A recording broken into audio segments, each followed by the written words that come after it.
जय हिंद दोस्तों। जैसा कि हम जानते हैं कि संविधान के भाग 1 में 1 से लेकर के 4 अनुच्छेद हैं। Article 1 to 4। आर्टिकल 1 कहता है India that is Bharat shall be union of state of India. India that is Bharat shall be union of state of India. Bharat राज्यों का एक संघ होगा। इसका मतलब ये हुआ भारत राज्यों का एक संघ होगा। जैसा कि हम जानते हैं कि हमारे देश में 28 राज्य हैं और 8 केंद्र शासित प्रदेश हैं। तो सभी 28 राज्य और 8 केंद्र शासित प्रदेश मिलकर के एक भारत है, एक गण है। तो इसलिए हम यूनियन, भारत एक क्या है? यूनियन ऑफ स्टेट है। क्यों? क्योंकि जैसे बिहार, झारखंड, यूपी, तमिलनाडु इत्यादि जितने भी स्टेट हैं ये सब भारत का ही पार्ट है। हर राज्य की एक मुख्यमंत्री है और सब मुख्यमंत्री का शासक प्रधानमंत्री होता है। तो इस प्रकार से भारत क्या है? राज्यों का एक संघ है अनुच्छेद 1 में। दूसरी चीज की 1 से लेकर 4 तक राज्य को बांटने के लिए या राज्य को जोड़ने के लिए राज्य संबंधित पूरे प्राविधान किए गए हैं। तो ये मेरा जो है पूरा ये मेरा भारत देश है। जैसे हम जानते हैं कि सन 2000 में झारखंड राज्य अलग हुआ, फिर इसके बाद उत्तराखंड अलग हुआ, छत्तीसगढ़ अलग हुआ, फिर बाद में तेलंगाना अलग हुआ। तो इस तरह से हम राज्य को जोड़ सकते हैं या बांट सकते हैं। अभी फिलहाल में अंडमान निकोबार द्वीप समूह जो है वो अलग अलग था, उसको 1 में कर दिया गया।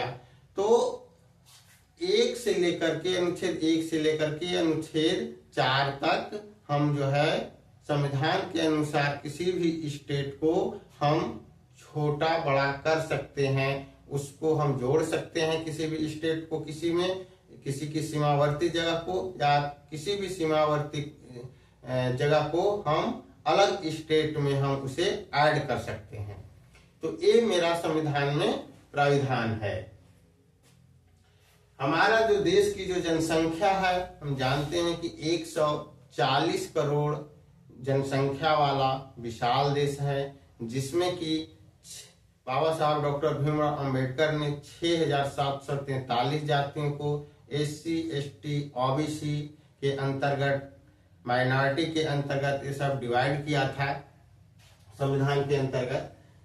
तो ये भारत का विशाल क्षेत्र है, जिसमें कि हम जानते हैं कि जो भारत के लोगों का जो नस्ल है वो सब अलग अलग है।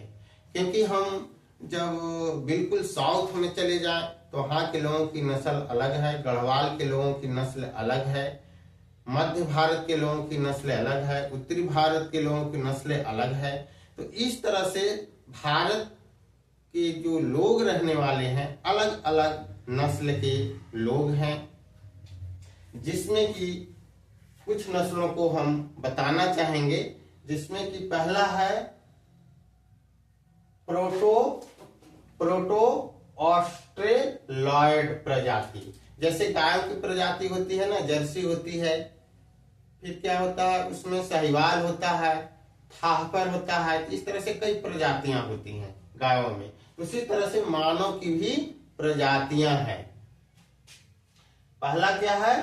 प्रोटो ऑस्ट्रेलॉयड प्रजाति। इसके बाद फिर मानव की क्या प्रजाति है? भारतीय मानव की पैलियो मेडिटेरेनियन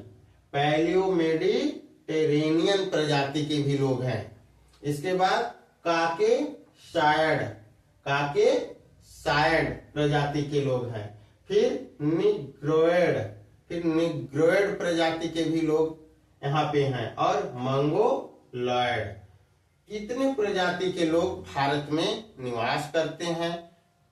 कई लाखों करोड़ों साल में ये पूरे प्रजाति का विकास धीरे धीरे हुआ। हम जानते हैं कि मानव की जो उत्पत्ति हुई है ये पृथ्वी के उत्पत्ति के कई करोड़ वर्ष बाद तब जाकर के मानव की उत्पत्ति हुई है।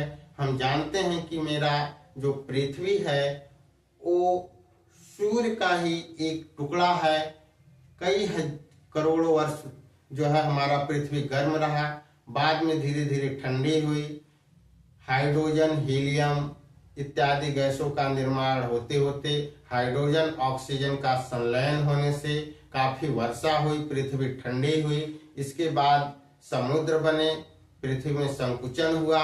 इसके बाद धीरे धीरे जीवों का निर्माण होना स्टार्ट हुआ।